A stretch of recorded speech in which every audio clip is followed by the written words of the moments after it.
one defining moment. The universe emerged out of nothingness like a bright idea, and so has each one of us. Born into this world unique and gifted. A masterpiece cast like never before and never after. A magnificent work of art. And each one of us an artist too, eager to paint the canvas of life. Remember as a child, you woke up each morning full of wonderful ideas and dreams. Dreams where everything was possible. You wanted to change the world and you believed that you could. Believed in superheroes and believed you could be one. And then it all slowly slipped away. But that does not mean that superheroes do not exist. These heroes stepped out of nothingness into greatness. They were ordinary folks who wanted to make a difference, who believed in their dreams. They were just like you and me, except where everyone else saw the rubble, they saw a palace standing. And when everyone else was enveloped with the darkness of self-doubt, they saw light within. I am Simerjeet Singh, and I believe that the same light flickers in you and in me. I also believe that you have everything you need to reach the pinnacle of your success. And I'm here to tell you that the only person standing between you and your success, between you and your dreams, is you. And it can all change in the moment the voice inside you says, yes, I can. Yes, I can live with passion and purpose. Yes, I can lead. Yes, I can make a difference. I am the artist and the world is my canvas. I am the superhero I once believed in as a child. And that defining moment is now.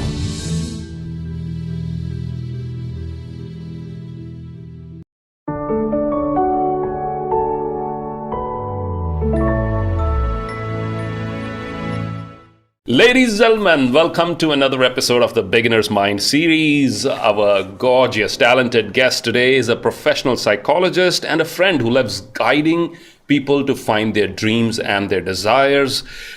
She realized in her early high school days that how she had a calming effect on anxious, disoriented people. And she decided that this is going to be her mission, this is going to be her life. And she discovered early on that a 9-to-5 monotonous thing is probably not for her. And I'm sure we will pick her brains on that, because a lot of youngsters feel so constrained by the formal employment system. They want to break free from it. They want to explore their highest potential. And our guest today, Ekta Dixit. Let's please welcome her with a huge round of virtual applause. Ekta, you're welcome. Thank you so much. Thank you for having me. It's my pleasure to be here. Well, thank you for taking out the time. We really appreciate it. You were quick to respond. You were open and willing for this conversation. And I always joke around, as I say, that my only criteria for having people on this show is openness, and perhaps my guest looks at the world the same way that I do, and we certainly found that when we first spoke to you. And ladies and gentlemen, just completing my introduction on the professional side for Ekta, she has been a clinical hypnotherapist for 10 years now. So during the course of this conversation, if you feel a little lazy or if you feel that you're going into a hypnotic trance, that is largely courtesy to the hypnotic skills of our guest today. And jokes apart, she's been a practicing clinical hypnotherapist and also a professional psychologist, and she runs a very good YouTube channel. She's very popular on Instagram also, where she goes by the handle Ekta Dixit Speaks, and today Ekta Dixit will speak to us. We're lucky to have you here. I like the humor, by the way. Thank you for that. Thank you. I love the introduction to it. These are tough times. You know, we have to do whatever we can to lift up the spirits of everyone who's probably tuning into this conversation right now, Ekta. It's a very tough time for the country. Many people who are listening might have lost loved ones or might have somebody in the family who's suffered due to multiple challenges during this point of time. And I'd like to begin with that. You are someone who works a lot around, finding your inner balance and looking towards a brighter side. You do one-to-one sessions also, I understand. Let's start with this. For our viewers who might be going through a tough time mentally right now, what should they be doing? So I personally believe that it's very important to sort of recognize what's happening at the moment. Of course, it's quite a tough time. It's very important to recognize and understand what you're going through at the moment. That's the first thing, first and foremost. This can't be reversed. The loss that I think you've been through, and the whole situation, the crisis is what I would call it. It's not reversible. But I think what really matters is it's important that you recognize it, you understand it, you go through the process that, yes, I have lost something. Oh, yes, I am going through something. I think today, unfortunately, most of us are, literally ignoring our own emotions, our own losses. And that's one of the biggest factor why, we're trying to put everything under the carpet. And what happens is unfortunately, you're going to blast some other day. Right. So it's very important if you're going through some sort of an emotional, mental turmoil. First thing is to recognize, yes, it's a tough time. It's a deal, and one needs to find the inner balance by these little acts that you do in your day-to-day life. Whether with indulging into certain acts that keeps you happy and sane, and being with the family. I really want to tell you this, Simerjeet. Sure. What happened was we've seen a lot of cases considering old ages where they see that sense of insecurity because they've seen their age group is suffering a lot more compared to the younger ones. So, this creates a lot of insecurity and, don't know what's going to happen tomorrow. There's so much of, this feeling of unknown and uncertainty, which is causing a lot of anxiety, causing a lot of depression, where people are turning literally too much into panic attacks. So it's important to settle yourself down. The only way you can find your inner balance is by indulging into acts that are going to make you happy. Right. As small as even if you spend time with your family, it's making you feel good. Do it. Right. Give that 20 minutes of meditation in the morning, in the day, makes you feel happy. Do it. Okay. And a lot of people are turning into creative side of their life, of their part, that they are indulging into more one of... example right now. We wouldn't be having this conversation if it wouldn't be yes. for me sitting and thinking, what can I do on a daily basis to add more value? What can I do on a daily basis to learn more? And I haven't been reading as much, Ekta, I'll confess here, but speaking to and just listening unconditionally to all these wonderful people who've spared their time to be on the show is a huge learning in itself. So this wouldn't have happened if I would not be thinking in that direction. Yes. So it resonates with me what you're saying. Yeah, but I think what the best part about you right now, because you do recognize your own emotion, your own, chase of giving value. But considering what everyone else is going through, not everyone is, currently at your space where they are willing to give more than, take. So everyone is going through tough time, and it's important to first balance your own self. And when I mean creativity, it could be as simple as, in one of my recent Times of India article, I mentioned a lot of people are turning into knitting. Knitting. As a part of dealing with their own anxiety, their own, loneliness, and have to deal with the social distancing. Because, of course, in the end, let's accept it, we all are social beings. We all are social animals. We want to, be recognized. We want to indulge into conversations one-on-one. And now, since everything has turned virtual, it's tough to cope up with that. Especially people who are not used to technology, who are not comfortable with technologies. Absolutely. Yeah. I don't think the older generation is anywhere comfortable with that. Today, I think younger generation is, millennials are, but not with the older generation. So we see a lot of anxiety going around the age group. So only way to find your inner balance is, yes, to, get into knowing your own self, finding your path, and do things that, make you feel happy and fulfilled by the end of the day. That's the point. So when you go to sleep, you tell yourself, I had a great day. I felt fulfilled. And, I provided value to someone. No, I like that energy and the sparkle and the optimism there. And I completely agree with the knitting part. There used to be a time in our country when women used to knit at home for their loved ones, right? It was part of the community thing, sitting together, especially in the winters in North India, was a very common thing. And slowly, gradually, it disappeared. Obviously, it was inefficient economically or so many other reasons, and people didn't have the time. I'm reminded of a book here called, one of my favorite books, Flow, by Professor Mihai Csikszentmihalyi. And he talks about organizing your attention units, investing your attention units, which means your brain has processing power in simpler terms. And if you're not investing it properly, if you're not using it in something, even something as simple as weaving, it's going to go haywire. It's going to go towards WhatsApp and Twitter and all the negative news out there. And I loved what you said in one of your videos the other day about, moving away from the desire to check all the notifications on your phone. I love that in one of your videos. Yes. Talk to us about some of these practical tips, Ekta, that could help people retain their inner balance during this tough time. So I truly suggest one thing, since we all are turning towards social media, or we are turning towards, news, or maybe as simple as something which is more handy to us is WhatsApp. And considering all age group spending so much time and turning towards social media and news and WhatsApp, it's very important to have a healthy boundary with that, because what happens when you are confronting something which can act as a crisis for you, it can put your mind and body into a crisis mode altogether, an alert mode. Right. What happens in that situation, your mind and body goes into complete, a crisis mode, an alert mode, where your nervous system is activated. Right. So what happens? You're anxious for the entire day. You don't know how to deal with it. Your thinking capacity reduces up to 50%.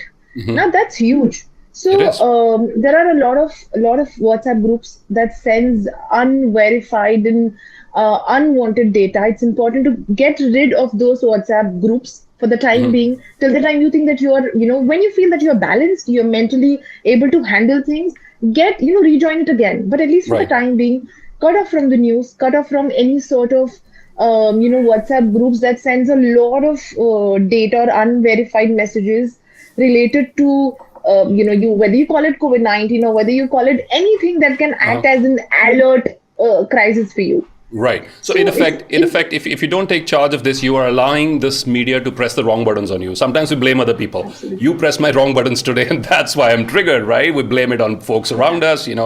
Often it happens in relationships and so many other things. But this is us giving permission to social media to press our wrong buttons. And then, as you rightly said, we're activating the wrong parts of our nervous system.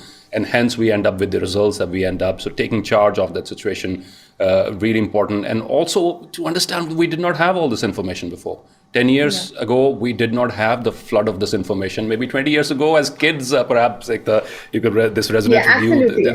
The Doordarshan I agree to that. I agree to that. But I'll tell you what, the reason why we are too much, being, I don't understand, like I can't remember the word, but the reason why we've been too much attentive towards the news and all these unverified data is because there's something called negativity bias, which is a part of your own psychology, where you turn a lot towards negativity. Why? Because, during, from your childhood period, you've been asked to focus, you've been conditioned to think more negatively, where the world is too bad, you have to be careful, you have to be cautious. So what happens, it has conditioned your mind to focus on negative than positive. That's the reason, we are often, I often get to ask in my sessions that, why do I feel so negative, and why am I so negative? Why can't I be so positive? It's because you've been wired. But yes, the best part is, you have the power to rewire it again. You have the power to, be conscious in what exactly do you think. Where are your belief systems moving? Right. Where are your thoughts moving? It's important to rewire it. And in that case, very simplistically, I would like to ask you, if you pass by a street and you see two people talking nicely, or maybe they are just having a wonderful conversation. Maybe, all sorts of love is being flowered. You'll not stop by and watch them. I missed But if you that see in this work. I someone, haven't seen that in a while. no, but coming back to this, it's like if you pass by the same street and you see someone, if you see someone fighting on the street, Right. you'll definitely stop by and Yeah, it you'll watch suddenly it. catch my attention. Why? Because it's exactly because that's what negativity bias is. It's because Interesting. you focus a lot more on negative than positive. So what Right. happens? And talking about the news culture, it's designed in a way to magnify everything. Agree. Okay, so we need to understand that it's been magnified. Everything comes with its own salt and pepper. You have to take it with that. So it's vital that you cut off yourself. And I'll be honest, with a lot of people, they watch news, they watch go through these WhatsApp datas and everything, but they do not get affected because they've been designed in a way where they know they have to filter everything. Unfortunately, we don't filter. Not everyone knows how to filter information that they are getting. True. True. So Yeah. we've suddenly So, ended up yeah. with these powerful devices in our hands. And many of us didn't have them in our hands a few years ago, not with the sort of speeds and agility and so many more material, that so much more that can go into it immediately. We didn't have it. So we're probably still figuring out how to use it. And at the moment, as you rightly said, it's our negativity bias which is prompting us towards all the stuff that's not working well. But I think the only thing that works in terms of your inner balance and to keep yourself pretty much in a better position is by filtering every information that comes into you. Agree. Simple as that. Just filtering everything that you come across. Whether this is going to help me grow or this is going to put me down. As simple as that. If something is going to put you down, just maintain a healthy boundary with that. It's just these simple conscious activity that you have to indulge into every single day and see how you can rewire your brain. That's the best part. Right. And resist the temptation of jumping into it. And it often happens, I think it begins with the awareness. As you said, I have to be aware now, like I've started practicing it. So when I wake up in the morning, probably the first thing as I go out into my courtyard is I see the newspaper. And it's without mindlessly, you just probably pick it up. And mindlessly, the next thing you probably would do is read the headlines. Now, that's a bit old-fashioned. Newspaper is a bit old-fashioned. Yes. The new way of doing it is you wake up, you open your eyes, you put your alarm on snooze, but even while you're in bed, you're going to start checking your notifications. I think step one for me, Ekta, has been to become aware of my tendency to do that and sort of restrain myself, say, no, I'm not going to check the notifications now. I'll probably put it in the airplane mode for a while, and I'm going to play my favorite piece of music for gratitude, etc. And this is another thing that I experience is if I happen to pick up the newspaper and I see something really horrible on the front page, maybe a photograph with a lot of graphic details of what's going on, just like what was recently photographed on the banks of River Ganga. What I would do is I'll just take my hand and I put my hand over it and send my blessings. This is what I do. I send my blessings. Wow, that's wonderful. I send my blessings because if I were to think from a more practical point of view, there's nothing more that I can do. I mean, I can't actually go there. I can't change what has already happened. At the moment, the best I can do is to send my blessings and also at the same time ensure that this piece of information is not pulling me down because it's only 8 a.m. for me or it's only 7 a.m. for me and my day is about to start. So thank you for sharing that, which brings me, you spoke about two things. You said, let's take charge of that power to redirect our mind in a certain direction. Let's rewire. I love those concepts. I want to dig a little bit deeper into those and also ask you at the same time, do you have some power rituals to get your day started? Do you have some daily practices?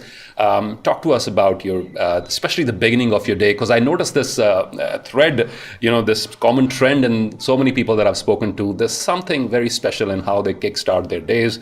I'd love to hear about you, your daily practices and your rituals, and also how do we rewire our basic thought patterns?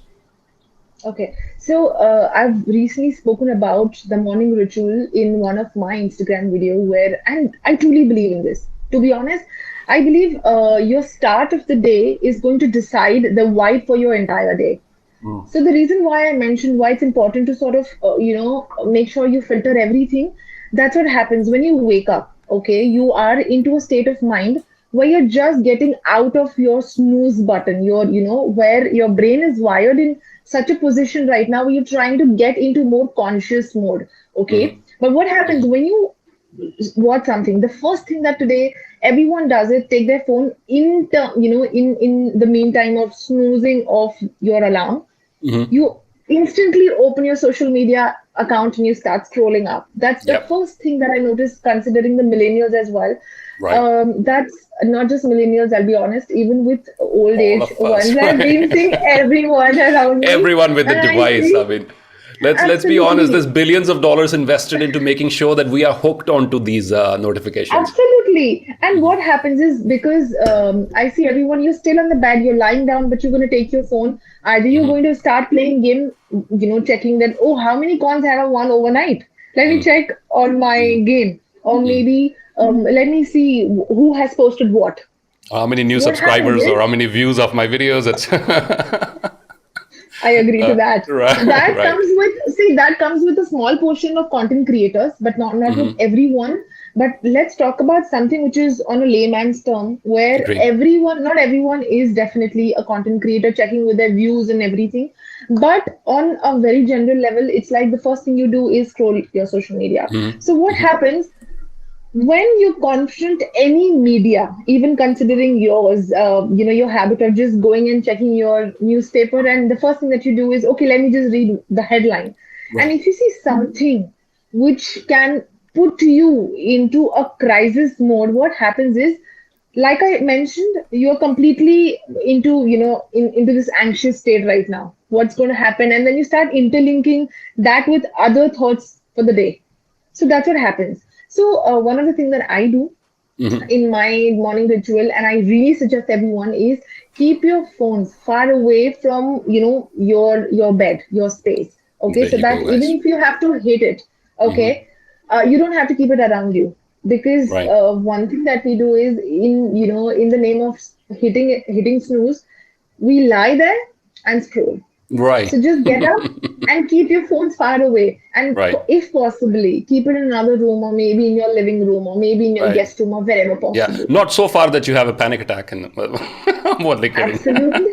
Because there's this huge Absolutely not. love that we have, with this affection that With the we have for smartphones. these little devices. It's like our entire world is inside them. So I agree yes, to that. yeah. But that's what you need to rewire, because what's happened unconsciously, somewhere wanting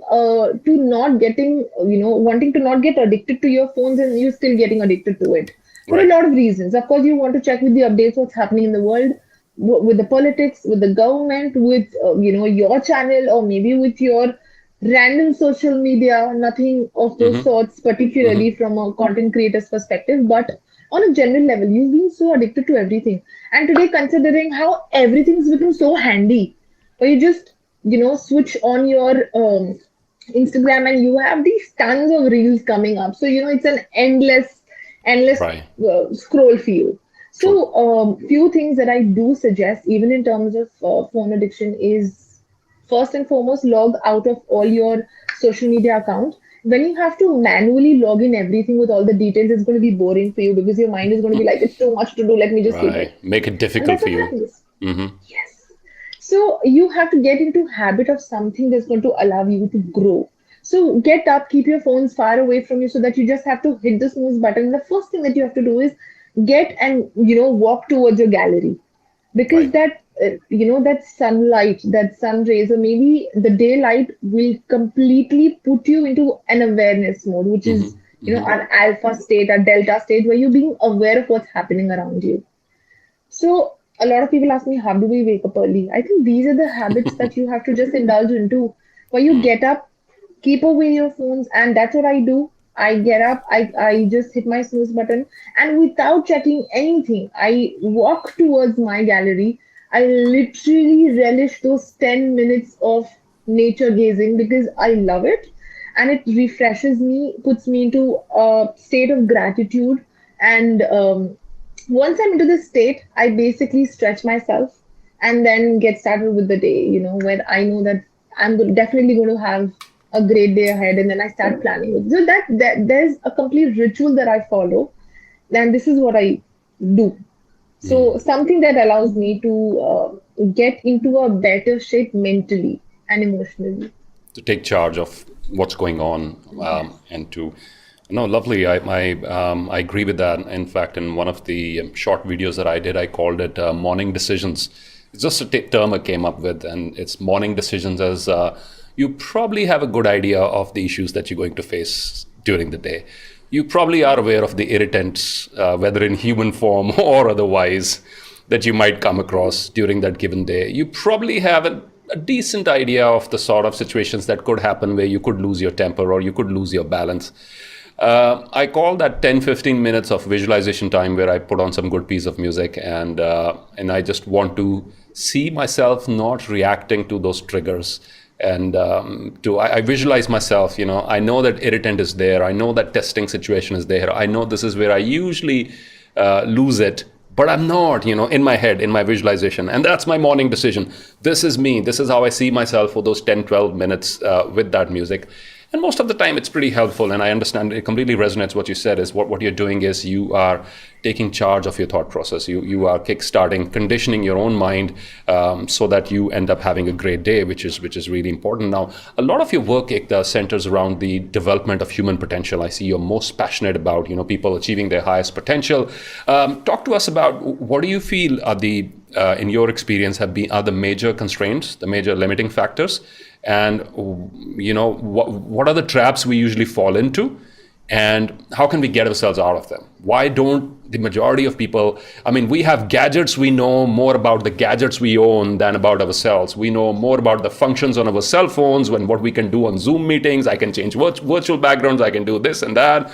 But when it comes to ourselves, why do most people give up the opportunity to shine at their brightest? Also because I truly believe the reason why we do have a lot of self-limiting beliefs is because depends upon how you've been conditioned. Now, talk about a person X and person B. A person X is always being, conditioned that, you're great. You're definitely going to do great things in your life. You have the potential to get through all the possible crises that you're going to face in your life. So what happens? The person X is completely prepared for all the tough and the good times. So you've been conditioned that way. But you talk about the person Y, where you're good for nothing, or maybe you don't have the skill, or maybe you're never going to get through XYZ thing, whatever that is. Even during the academic times, I see a lot of parents talking about, conditioning your child, talking about things that are going to affect them somewhere. Despite of being conscious of that, still parents are not being conscious. Okay, so what happens is, it depends upon how you've been conditioned. And there are a lot of factors for your conditioning, whether you talk about your parents, you talk about your teachers, you talk about your peers, you talk about your colleagues, you talk about your own self, and you talk about today talking about media as well. So everything conditions you.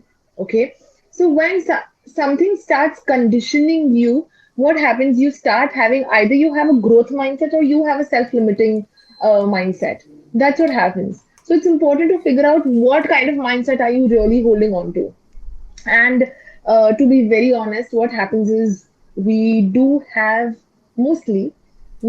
self-limiting beliefs, say I'm good for nothing, or maybe Right. I really don't have the capacity to get this done, or maybe I don't have I'll never be in a good positive relationship. So I see a lot of self-limiting beliefs revolving around your own self. It's to do with your relationships, because even for a couple of times you've had a bad relationship, you're definitely going to have a belief that I'll never have a good relationship. Right. So what You take happens? one of those incidents, and then generalize that Not this is one, but right. what happens is when you have something repetitive patterns, our belief systems are formed with the help of the patterns. Okay, so when you've been seeing something which is happening over and over and over again, Right. so what happens? You're forming a belief system towards that. Like my father told me, for example, that you know what, you're never going to be good enough for something. You're never going to be good enough for something. And what happens as you're growing in your life, with the repetition, I have this thought pattern in my head. I'm not going to be good enough. So what happens? My self-esteem is hampered. My self-worth is hampered. Everything's just gone for a toss. And now I also meet people, for once or twice they tell them, you know what, you're not good for nothing. The project that's been given to you was just good for nothing. So what happens? You got the reassurance of that belief system. Uh-huh. Yeah, you are being said right. that yes, you're good for nothing. So what happens with this constant reassurances from the surrounding? That's why it said, don't be a people pleaser. Don't Right. seek validation outside, because someone is going to affect your, your mental health. It's going to affect your belief system. It's going to form your belief system, which is why it said that, even when you're talking to a child, make sure that you be very much humble. You help them grow rather than put them down. Yeah, because you never know how deep those words are going to settle into their subconscious, and perhaps you distort the kid for the rest of their lives. You said something casually off the cuff remark, and when you talk about kids, I often share this example, Ekta, about the fear of math, right? Mathematics is a huge fear for many. Was it for you? Absolutely. And ask me about High it five during there. psychology. High five, of course.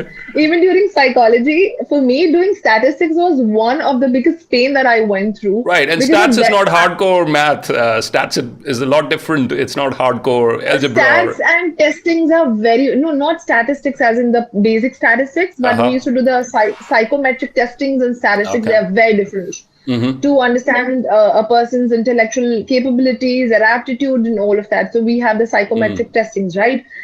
Doing that was literally a pain for me. So I can completely understand what you're trying to tell me about the math. Yeah. I'm still bad at it. And that came to my mind because that's how some kids get conditioned with their approach towards mathematics.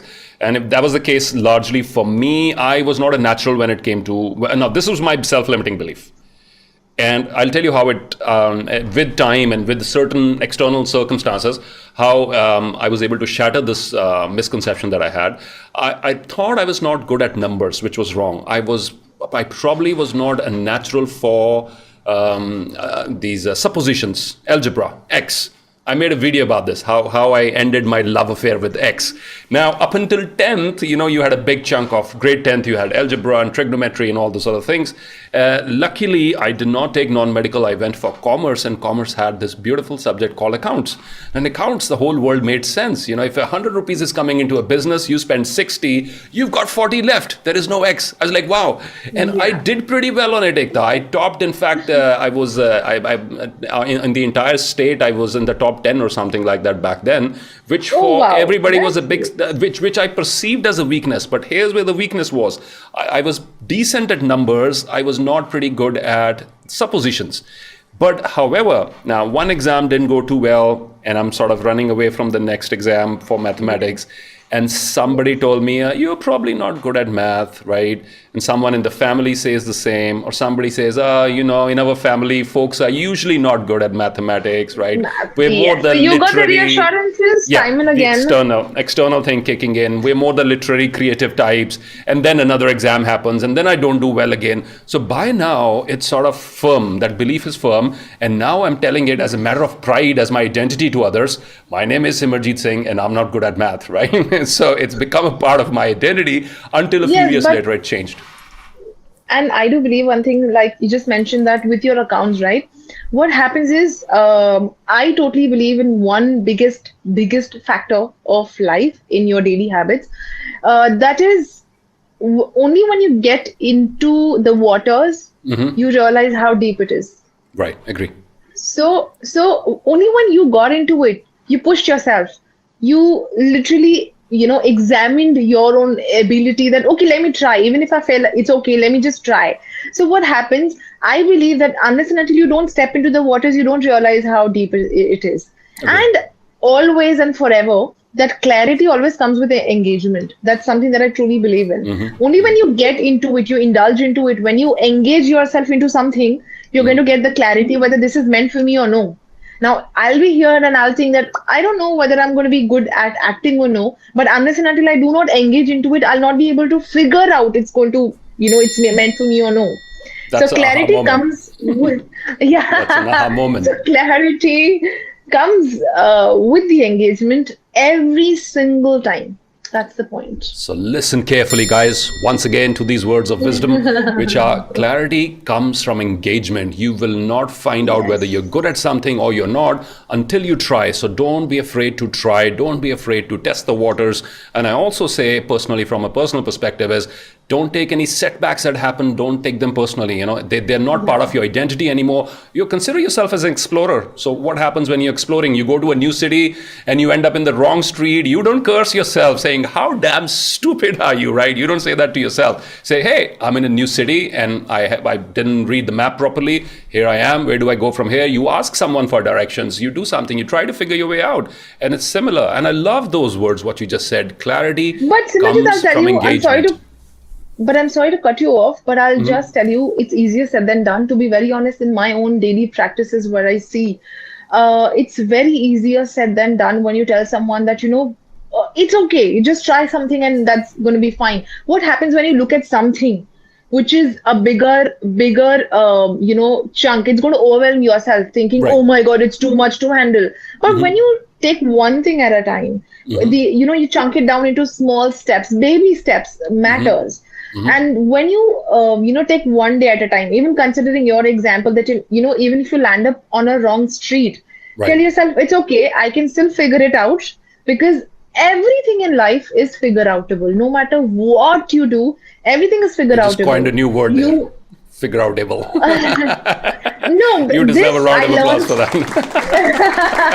No, but I think more than me, I think one of a great female entrepreneur, her name is Marie Folio. I don't know if you're aware of her, but I've learned this from her. Her book is Everything is Figure Outable, and I really love that book. Oh, nice. I love that book. And I used to really look forward to all her, content and all her books and everything. But I learned one thing, that everything, no matter what you do, if you have a lock, the lock doesn't come without a key. Agree. No matter what. So it's important to, like I said, it's easier said than done. But when you take one thing at a time, you indulge into something, you engage yourself into something, that's when you get the clarity. Clarity doesn't come just with the thought that, okay, let me think whether this is going to work out for me or no. No, you get into it and then see whether this is meant for you or no. And today, to be honest, a lot of youth, millennial entrepreneurs, they're not really letting their dreams, explore for the only fear of failure, for the only fear, I don't know whether this is meant for me or no. But the best is, go ahead and see. There is no harm in testing. Of course, you will lose maybe some money, but you'll always have the experience. And I think today, ask anyone who's on the deathbed, they'll tell you that experience is the only thing that counts in life. Money doesn't. Not as much as the experience, to be honest. Money, yes, of course it does count, but not as much as the experience, because, on your deathbed, you're just going to think about all the experiences that you had, what you've learned through it. That's the point.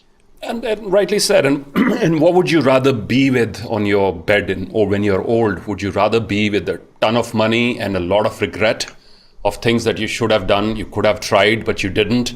And, when you said, okay, well, you could lose money. If you're afraid of losing money, you should not be setting out on the entrepreneurial path in the first place. I mean, we've got someone like Elon Musk changing not one, but two or three industries, who himself was bankrupt and went through so much of financial turmoil. Even on a personal level, he went through so much of turmoil. But I think this is what you sign up for when you break away from the pack and you break away from the 9 to 5 and go out and explore. So you should be ready for this. But I like what you said about chunking it down. I'm a big believer in that myself, because big goals, big changes, huge steps forward, they often overwhelm you once you break it down. And I think one very important thing here is to not be obsessed with perfection. This is a disease. Biggest disease, I think, and that's what is stopping people from getting forward to what they really want to do. And I see at least 65% of people, they do not really put their best foot forward, only because they have a fear of perfection. They have a fear of, failure. They don't know whether they're going to be good at it or no. So everyone wants to do perfect, but indulge into it, like I said. And talking about, cutting off your self-limiting belief, one of the biggest exercises that I always make my clients do is I indulge my clients into, note it down, whatever you feel that, you're not good enough at this, XYZ, whatever that is. I am not good enough at X, okay? Write it down, and then just on your right-hand side of the column, you make sure that you write down the possible answers for it. Like if you have a problem on the left hand side that I'm not good enough, I'm facing XYZ issue or whatever that is, you write all the list of issues that you have on your left side. But on the right side, you write down the possible solutions you can figure out. And when you see that, people have that face of moment, Simerjeet, I'll be very honest. People have a face of moment saying, oh, I knew the answer. I knew it. Ke aise hoga, ya whatever that could be. Right. So people indulge into it. When you indulge into it, you engage into it, you figure out that, oh, this was figure outable for me. That's when that's something that breaks your belief system, your rigid belief systems. So you're sort of doing a process where you're challenging your own self-limiting beliefs. It's like saying you've been telling yourself that you're not good enough at this, and let's try to figure out reasons why you believe so. And then you suddenly figure out there are no reasons. I've been believing in this thing without any reason. No, but even if you're bad at something, what can you do about it is the point. Right. Okay, I am not good at public speaking. What can I do about it? Okay, let me just figure out. So you write on the list of answers and possible solutions for yourself.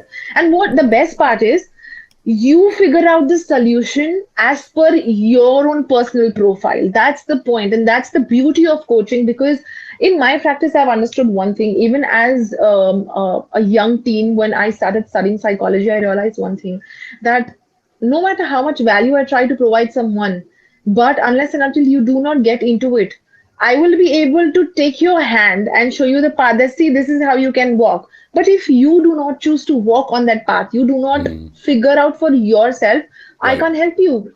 Right. You can't walk the path for them. Yes, you can walk the path for them. You can show them the possible, you can guide them through it. And this is something which I think I've been believing for more than a decade now, where I see clients who literally tell me, okay, you tell me what do I do about it? But then I tell them, no, you tell me what are you going to do about it? What can you do as per your capabilities? What do you think? So that's the best part. No, I love that part. Clients asking you, what can you do about this? And your counter question is, no. This is your territory. Yeah. This is where you tell me, what are you going to do about it? And I often joke around. Because if I tell you that do A, B, and C, but if that doesn't suit you, if that isn't aligned with you, it's not going to help. Agree. That's the point. If you think that, oh, this is not going to figure out for me, I'll try it, but I don't think this is going to work out because I tried something similar like that. So you figure out for yourself. You tell me what can you do about it, and then see how things work out. Because when you decide something for yourself, you're going to be 100% sure that you will do it. That's you've taken the ownership now. The onus is on you now. Yeah, you've taken the charge. You've taken the charge of it.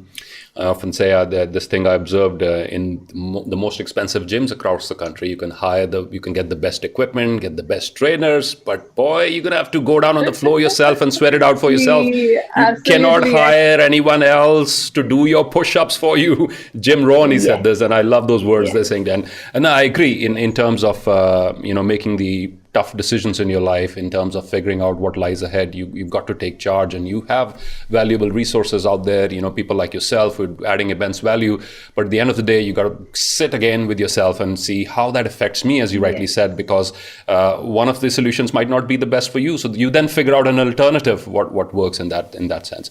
We've been talking a lot about not going the 9-to-5 road, and trying to discover your own potential, creating your own paths, taking the road less traveled. Talk to us about your journey. How did you end up in? You're a full-time professional psychologist now, I believe. Yes, and did you? So there are a lot of youngsters out there, Ekta, who feel stifled by our current work environments. They feel that they are not able to unleash their full creativity. They feel that there's a lot more that they want to do. They want to be solopreneurs, entrepreneurs, freelancers really quick at a very young age. From your experience, what words of inspiration and advice would you have for them?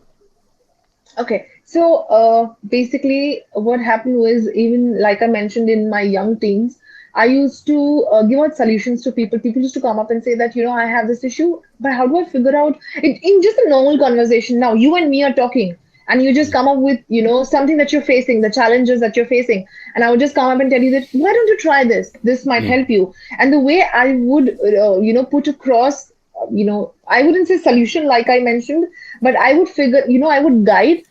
And I figured out that they would come up and tell me that, oh, you know what, this was really helpful. How did you do that? How was it figure outable for you? So what happened with this?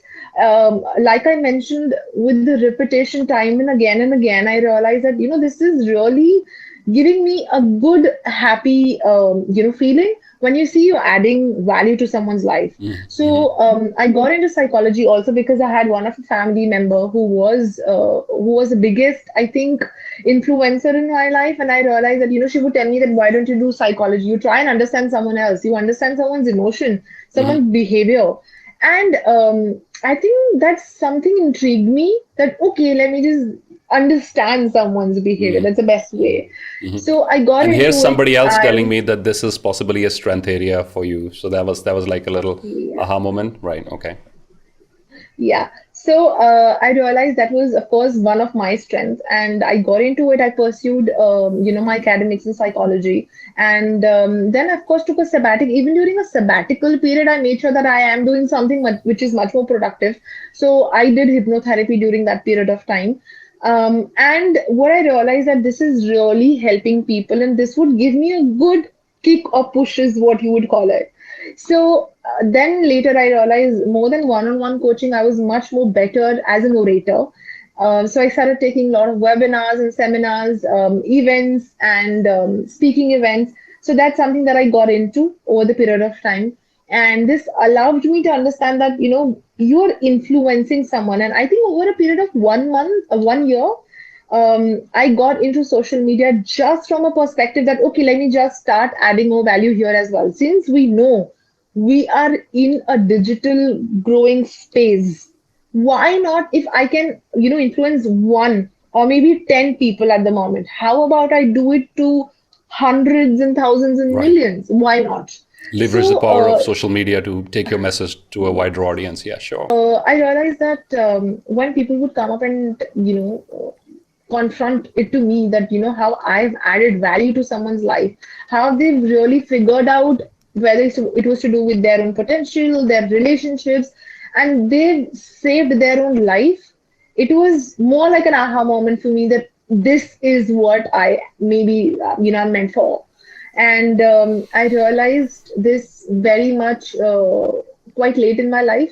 But I think it's never too late when you've understood something that you know what your powers are, your strengths are, just get ahead with it. So since a year, I got into social media. I've been influencing with, I think now, 77K followers on Instagram. But I think Wow, that's pretty good. followers don't count. Followers don't count. But I think I believe that every single morning when I wake up, if I can help and add value to even one person's life, that's all we need.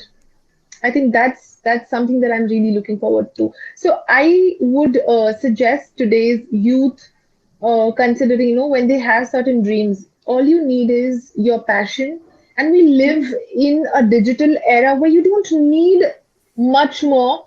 By God's grace, we are in a space where you have a good phone, you have a not even good or great phone, you have a decent phone which has a camera, you have a passion for something. You can just get started with something. Okay, you can Right. get started with it. It's all about your passion. You can convert it into that. And I've seen so many, you call it, e-commerce website employees who've turned their dreams, and they've introduced a lot of apps and websites where they are, either they've got into other drop shipping, or maybe they've started with something which is adding value to someone's life. You call it all, the entrepreneurs today. You call the apps, you call Swiggy, or you call it Zomato, you call it, about all the founders of all these apps, That's how they started, of right? this. That's how they started. So you have to get into it. If you have passion towards something, just get, and if you have this zest to add value and make someone's life better, just do it. And I feel, when you talk about passion or content, the content lies in your own life, to be honest. Right. Because if you think that you're facing difficulty in something, you call with all these entrepreneurs, they faced the difficulty in some area of their life, and that's what they did. They worked through it, and they've found something which was much more exponential in nature. So that's what I would suggest, that whether you want to be an entrepreneur, you want to be a solopreneur, you want to do whatever you want to get started with something, and you want to let go of your job, first secure yourself and make sure that you have enough of financial backup Right. that you can survive for no matter how long does a startup take to pick up, because there's no such thing as a particular clock for winning. Okay, some can win in a matter of months time, depending upon how much value are you adding in someone's life, how much easier are you making someone's life. So that's the point with any entrepreneurship. Well said. Well said. It's been a wonderful conversation here, Ekta. I really appreciate Absolutely. you taking out the time. Before we let you go, any parting words of inspiration for our audience?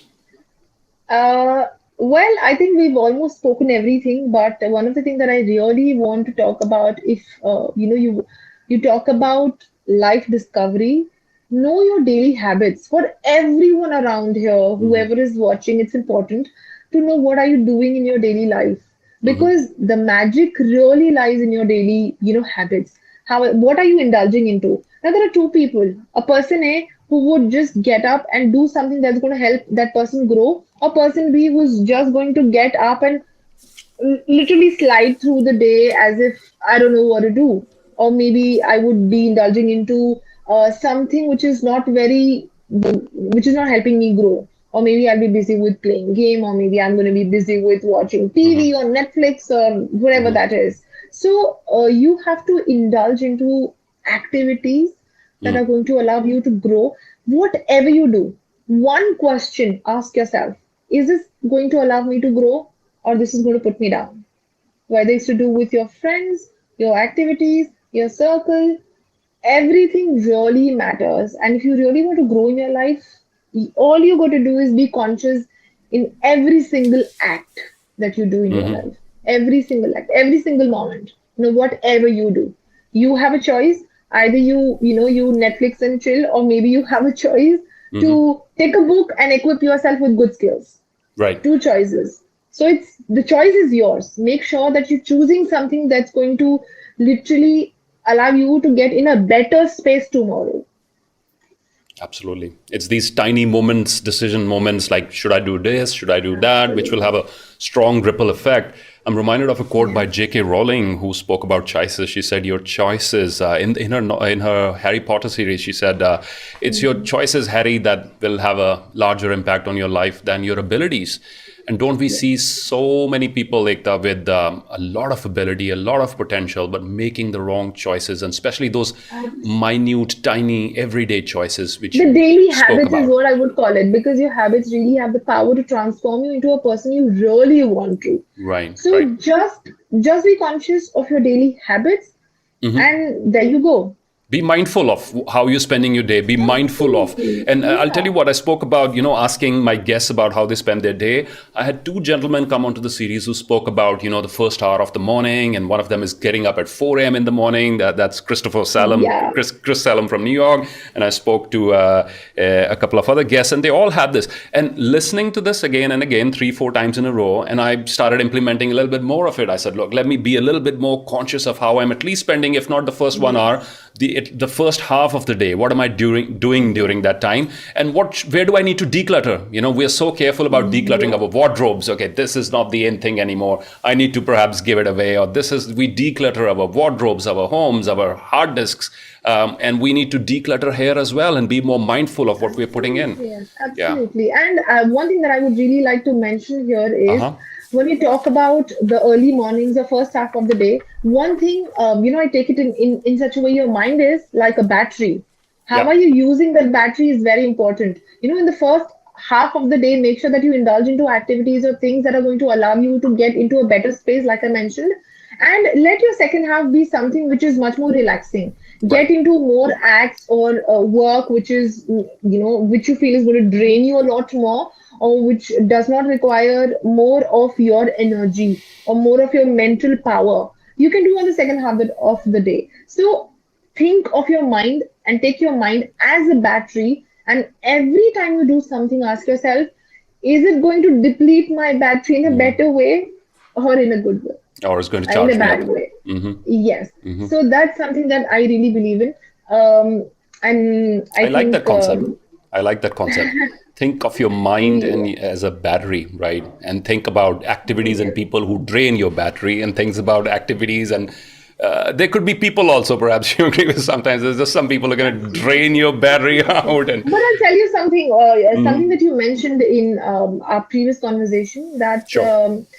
you, if we have time, that is, Of just I course. would like to Of pinpoint course. that. Please. So Yes. I thought you mentioned that, in the early hour of the day when you listen to music and you think of all the possible worst case scenarios, something that can act as triggers, what's happening? You're still conditioning your mind to be more negative biased than the positive.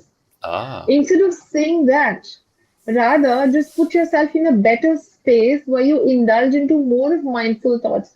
When you make your foundation strong, no matter how many triggers you have, it's not going to affect you. So instead of first, what happens is, since you're already noticing or thinking of worst case scenario, you visualizing it, you're going through that trauma twice. Think about it. Right, right. So I'm not actually visualizing that the other person acting in that way. I'm focusing on me. I know I cannot affect them, or other people, environment, challenges, triggers. So I know I cannot change them as much as I would like to, but I can't. Yeah, but So when here's your what I foundation is visualize. strong, Here's what I visualize. I was like, okay, I know perhaps this day is going to be pretty much the same like the other days I have spent in this environment, in this setting, or with these challenges. And here's an opportunity for me to sort of decide how I would like to go through this. So, agreed, your point that I should not be focusing too much, playing that in the my head of worst how, case scenario, worst case because scenario. that's going But to what I like to indulge do is you into more of anxiety. I like to see what's the Teflon coating here. If this trigger comes up, how am I doing it? But I do get the point that maybe I should not focus too much on that, because then that's again going through it twice. But yeah, some people do, some Yeah. situations do prove you wrong, no matter how strong the foundation is. So but that just means But more I work needs believe to be one thing, done. that if you are balanced, if you are in a better space, if you work on yourself rather than thinking of all the circumstances and situations, you are definitely going to not let everything act as a trigger. I believe in two things. Before we wrap up, I'll just talk about this thing, which is very, Please. very important. I've been talking about this, and I totally believe on these two circles: a smaller circle, which has all the things that you can control. It's your belief system, your choices, your decisions, your perception, everything that's under your control. And then you have an outer circle, which is all the things that you cannot control: circumstances, situations, someone else's judgment, someone else's decision, someone else's choices, everything that someone else is doing, and someone else's behavior as well. It's their choice. So when you just focus on your inner circle, you don't let other things be the trigger for you. That's the point. Sure. Well, that's good advice. I really appreciate that. Ladies and gentlemen, this was Thank you. Ekta Dixit for you. We really appreciate your time, Ekta. Thank you. Thank It's you a so much. It pleasure was my having you, honor to be here. and a great invigorating conversation. A lot of takeaways for me personally as well, and I'm sure same for our audience. And guys, if you want to connect with Ekta, her Instagram handle is Ekta Dixit _speaks, and we will share her YouTube channel's address, her website, and all the other details in the description. I like her videos; they're short, to the point, and really effective, and I like her style, so I'm sure you will find them helpful too. Please go check out her videos on YouTube and Instagram. And before we say goodbye, I like to read the Optimist Creed, if I have your agreement there. Ekta, it's called the Promise Yourself prayer. So I hope whoever's watching right now would join us in making these little promises to themselves. This comes from the Optimist International, the Optimist Creed. Promise yourself to be so strong that nothing can disturb your peace of mind. To talk health, happiness, and prosperity to every person that you meet. To make all your friends feel that there is something worthwhile in them. To look at the sunny side of everything and to make your optimism come true. To think only of the best, to work only for the best, and to expect only the best. This is what you were talking about. To be just as Wonderful. enthusiastic about the success of others as you are about your own. To Forget the mistakes of the past and press on to the greater achievements of the future, to wear a cheerful countenance at all times and give every living person a smile. To give so much time to the improvement of yourself that you have no time left to criticize or evaluate others. To be too large for worry, too noble for anger, too strong for fear, and too happy to permit the presence of trouble.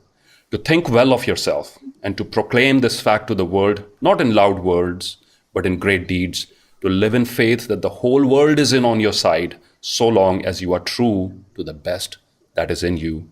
Promise yourself. Promise yourself. Thank you, Ekta, for joining us. That's wonderful. That was really heartwarming and heart-touching. Thank you so much for this. And it was my pleasure to be here.